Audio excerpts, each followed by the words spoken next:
For question 4a, the manager of a supermarket is investigating how customers would like to pay their bills, and if there are more than 20% of customers prefer paying their bills by apps, the manager will install a device for them.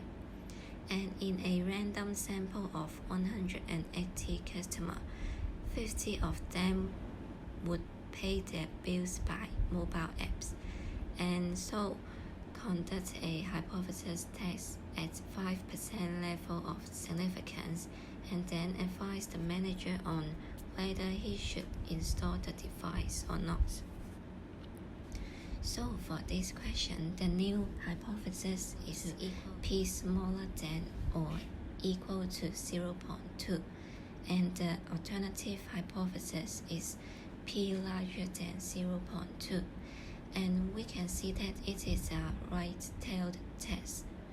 It equals to 0.2778, and the number of members of the sample is 180, and the significance level is 5%, and so the critical value of Z is equal to 1.645 according to the normal distribution table. Therefore, the standardized statistic Z is equal to 0.278 minus 0.2 over the square root of 0.2 times bracket 1 minus 0.2 over 180, and Z equal to 2.609. Since the result 2.609 is larger than the critical value 1.645, and as it is a right-tailed test, we can reject the new hypothesis. Therefore, the manager should install the device. Now we are going to solve the question for B, where we are given the BMI of a random sample of the fitness score participants, and we need to test at the 5% level of significance, whereas the mean BMI, body mass index, of all participants is lower than the maximum for normal weights 25, and we can assume that the population is normally distributed. Our null hypothesis is that the population mean is higher or equals to the hypothesized population mean, which is 25, and our alternative hypothesis is that population mean is lower than 25. We know that the population standard deviation is unknown, sample size is less than 30, and we can assume that the population is normally distributed. Therefore, we can use this statistics formula. That is T equals to the sample mean minus the hypothesized population mean divided by the ratio of the sample standard deviation to the square root of the sample size. By looking at our null hypothesis and the alternative hypothesis, we can say that our test is left-tailed. Therefore, in order to reject the null hypothesis, our T has to be lower or less than the minus T alpha. First of all, we should find our sample mean, which equals to 22.58. Secondly, we calculate our sample standard deviation. It equals to 2.6208. Then we can compute our t-statistics using already known values. The statistics equals to minus 2.92. After that, we need to define our T alpha using the t-distribution table. Significance level 5% means alpha equals to 0.05, and degrees of freedom equals to 10 minus 1, which is 9. So our T alpha equals to 1.833. Therefore, our T calculated value is less than the negative T alpha, so we can reject our null hypothesis and conclude that at 5% level of significance, the sample mean BMI of the fitness course participants is lower than the maximum for the normal weights of population, and this difference may not be attributed to a chance alone. Fitness course is probably effective. For Sem 1 question 4c, a manufacturing company has launched a new product. Random samples of 120 males and 100 female customers are invited to rate the products. The numbers of male and female customers who rate very satisfactory is 36 and 28 respectively. Can we conclude that the population proportion of male customers who rate very satisfactory is higher than that of female customers at 2.5% level of significance? Let us denote that PM be the population proportion of male customers who rate very satisfactory, and PF be the population proportion of female customers who rate very satisfactory.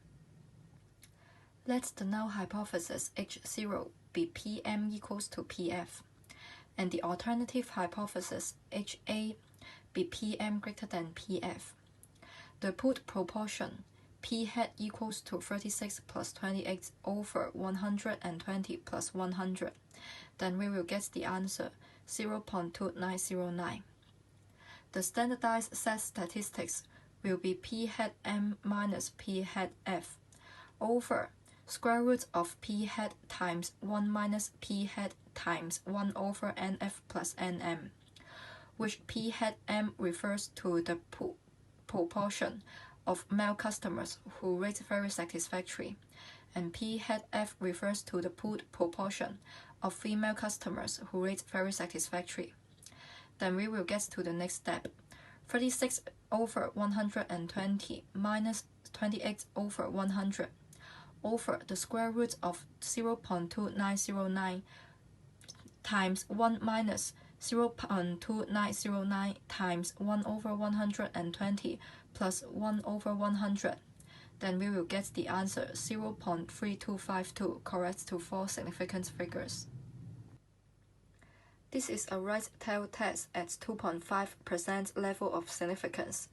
The critical value is 1.96 according to the normal distribution table.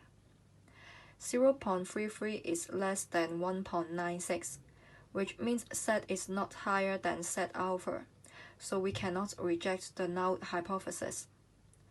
At Z don't fall in a critical region, so we cannot conclude that the population proportion of male is greater than female. Hello everyone, this is Group 9E. Today we're going to present. I'm Yiting. I'm going to present the first question. Let's look at this question. The production manager wishes to determine whether the average life expectancies of batteries manufactured by two machines are different. A random sample of 36 batteries produced by machine 1 shows a sample mean of 375 hours and a standard deviation of 110 hours. And a random sample of 36 batteries produced by machine 2 indicates a sample mean of 362 hours and a standard deviation of 125 hours. Using the 1% level of significance, is there any evidence of difference in the average life expectancies of these two batteries? So first we'll say the H0 and HA. It's clear that H0 is mu1 is equal to mu2. HA is that mu1 is not equal to mu2. And according to the definition, we can know that the D is equal to mu1 minus mu2, which is 0. We will use it later. Since both samples are of size which is larger than 30, so the standardized test statistic can be used in this formula, right? This formula. And the figures, like the x1 bar is 375 and the x2 bar is 362, and the D we calculated before is 0, and square 1 is 110, right? Square 2 is 125, right? And we both know that the N1 and N2 are equal to 36. So we can calculate that the Z is equal to 0.4684. And this is a two-tailed test. So at the 1% level of significance, we can use this formula. to find that the critical values are both positive and negative 2.325. So we can draw a diagram like this, and it's very clear that our z is in this area, is between negative 2.325 and positive 2.325. So we will accept h now, right? So the conclusion is there is sufficient evidence showing no difference between these two batteries. That's all about my part. Thank you. Hello guys, my name is Yijiashun and I'm going to share the question 5 part B. And after reading this question, let's first define the variable x equals to the number of claims handled daily. We tested the hypothesis that the variable of x followed the Poisson distribution. We may use the sample mean to estimate the lambda in the Poisson distribution, and since the lambda equals to the sample mean, so we get the answer equals to 2.177. Hence, with the lambda equals to 2.177, so we can use the Poisson distribution formula to calculate each probability of the number of claims daily. This gives the probabilities and the expected frequencies with the total number of 130 days for each value of the x. And this is the table I calculate. So let's continue. Because since the Poisson distribution is valid for all the positive values of x, so I added an additional class that means the probability that the x greater than 7 equals to 1 minus the probability x less than 6. So in this question, we know that we must combine the classes with 5, 6, and the greater than 7 claims daily, because the classes greater than 7, 6 have less than 5 expected frequencies. Hence, we compute the numbers of claims. We use these tables, and finally we get the x squared. The sum of the x squared equals to 0.138139, and then we have the following new and alternative hypothesis. The h nu equals to the number of daily claims that follows a Poisson distribution with the lambda equals to 2.177. The h nu equals to the number of daily claims does not follow a Poisson distribution with lambda equals to 2.177.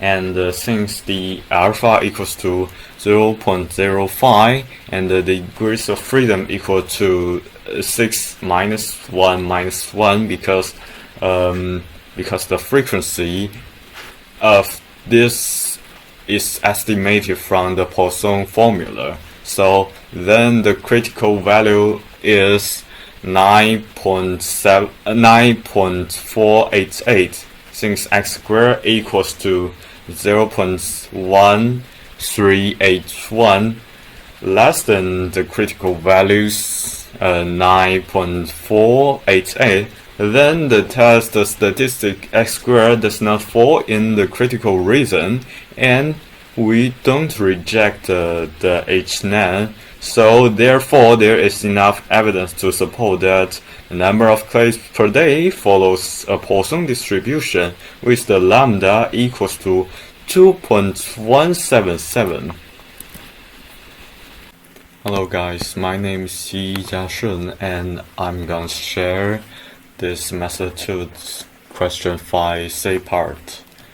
And after looking this question, let's define the new hypothesis. H nu equals to the number of accidents and driver's age are independent.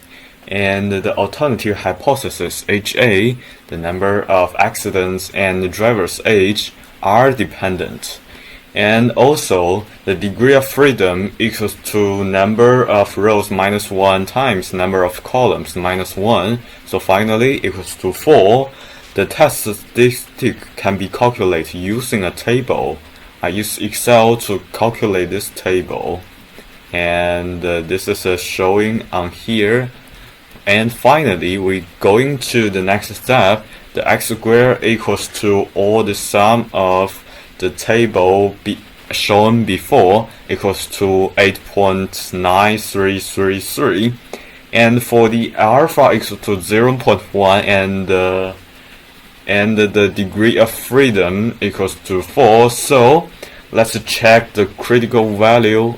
So let's check the chi-square table. So the critical value is equal to 7.779, since x squared approximately equal to 8.9333 greater than the critical value 7.779. So there is enough statistical evidence to reject the new hypothesis and to believe that there is a relationship between the number of accidents and driver's age. Oh, thank you. Now let's move on to the question 4 in mock form. In order to test whether a special training program is effective, we collect the following data concerning the weekly sales of the 10 randomly selected salesmen both before and after attending the training program. And we already assume that the population are normally distributed. So we just need to discuss whether the program is effective at 2.5% level of the significance. Remember, in this question, the variance is unknown. So let's say the x1 is equal to the sales made by the salesman after attending the program, and x2 is equal to the sales made by the salesman before attending the program. The null hypothesis is equal to mu1 minus mu2, which is equal to mu-d, is more than or equal to 0, and the alternative hypothesis is equal to mu-d less than the 0. Now let's come back to the question. So first, we need to calculate the difference between the sales before and after the attending the program. So the result is here.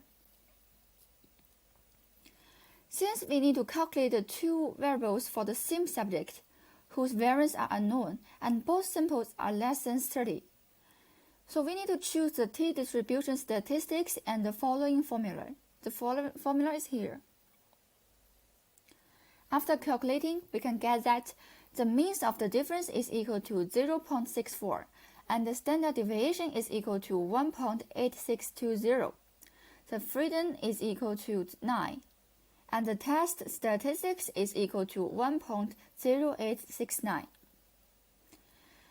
We can see that this is a left-trial test with alpha and the degree of freedom. We can get that the critical value is equal to 2.262. So we can see that the test statistics do not fall in the critical region, so we should not reject the null hypothesis. Therefore, at 2.5% level of the significance, this is not enough evidence to support the claim that the training program is effective.